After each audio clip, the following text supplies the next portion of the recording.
अब हम रामायण के तीसरे भाग का चरित्र चित्रण करेंगे, जब विश्वामित्र के साथ दोनों राजकुमार मिथिला के लिए चल दिए। सिद्धाश्रम के अनेक अन्य ऋषि भी साथ में थे। विश्वामित्र तरह तरह की पौराणिक कथाएं सुनाते जाते। नए स्थानों और वनों में श्री राम उनसे पूछते और मुनि बड़े प्रेम से उनकी कथा बताते। सोन नदी को पाकर वे सब एक बड़े सुंदर प्रदेश में पहुंचे। वहां बड़े सुहावन वन थे। श्री राम ने उस देश के बारे में मुनि से पूछा। विश्वामित्र ने बताया कि यह मेरा ही देश है, बहुत पहले मैं यहाँ का राजा था। इसी प्रसंग में उन्होंने अपनी वंशावली भी राम लक्ष्मण को बताई। रात को विश्राम के वे फिर आगे बढ़े। विश्वामित्र ने गंगा की उत्पत्ति, पार्वती की कथा और स्वामी कार्तिक के जन्म की कहानी राम लक्ष्मण को मार्ग में सुनाई। जब वे मिथिला के निकट पहुंचे तो नगर के बाहर उन्हें एक सुनासा आश्रम दिखाई पड़ा। श्री राम ने उसके विषय में जानना चाहा। ऋषि बोले, किसी समय ये गौतम मुनि का आश्रम था। जब वे अपनी पत्नी अहल्या के साथ यहाँ रहते थे तब इसकी शोभा अद्भुत थी। एक दिन बड़ी दुखद घटना हुई। एक रात को सवेरा हो जाने के भ्रम में जब गौतम ऋषि गंगा स्नान को गए तो ऋषि के भेष में इंद्र आश्रम में घुस आया। जब वो आश्रम से निकल रहा था उसी समय महर्षि गौतम आ पहुंचे। इंद्र को देखकर उन्हें क्रोध आ गया, उसे कठोर शाप दिया। उन्होंने अहल्या का भी त्याग कर दिया। अब वो पत्थर की मूर्ति की तरह रहती है, मन में राम राम कहती हुई दिन काट रही है।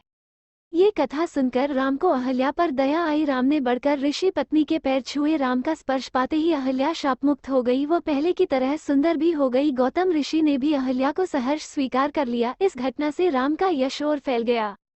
राजा जनक को विश्वामित्र के आने का समाचार मिला। वे शतानंद तथा अन्य ऋषियों को लेकर स्वागत करने के लिए नगर के बाहर आए। आते ही उन्होंने मुनि को अंदर के साथ प्रणाम किया और कुशल समाचार पूछा। जब उनकी दृष्टि राम लक्ष्मण की ओर गई तब राजा जनक की आंखें खुली की खुली रह गई।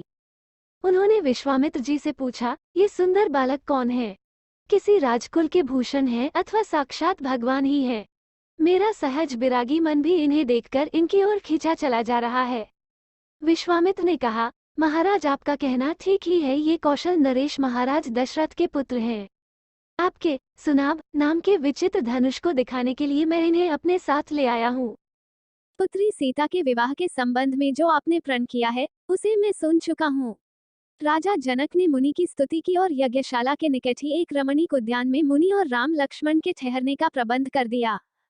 ते ही क्षण राम मध्य धनु तोरा, भरे भुवन धुरी घोर कठोरा। अगले दिन गुरु विश्वामित्र के साथ राम लक्ष्मण यज्ञशाला में गए। राजा ने उन्हें एक ऊंचे आसन पर बैठाया। विश्वामित्र ऋषि ने जब फिर धनुष की बात छेड़ी तब जनक ने सेवकों को बुलाकर धनुष ले आने की आज्ञा दी। ये धनुष लोहे के 8 पहियों वाले एक बड़े संदृक में रखा था। उसे खींचकर जब सेवक ले आए तब राजा जनक बोले, मुनिवर, ये शंकर जी का धनुष है। देवताओं ने हमारे एक पूर्वज देवरात को इसे दिया था। इस भारी धनुष को कोई नहीं उठा सका। प्रत्यंचा चढ़ाना तो दूर की बात है। मेरे प्रण को सुनकर अनेक राजा और देवदानव आए और लज्जित होकर चले गए। गुरु का संकेत पाकर श्री राम ने धनुष सहज ही उठा लिया और जो ही प्रत्यंचा चढ़ाकर उसे खींचना चाहा कि वह बीच से टूटकर 2 टुकड़े हो गया।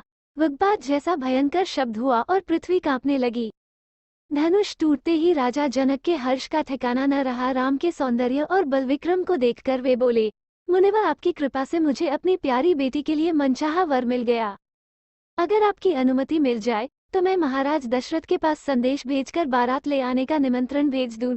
विश्वामित्र बोले, अब क्या पूछना, शुभ कार्य में देर क्यों की जाए।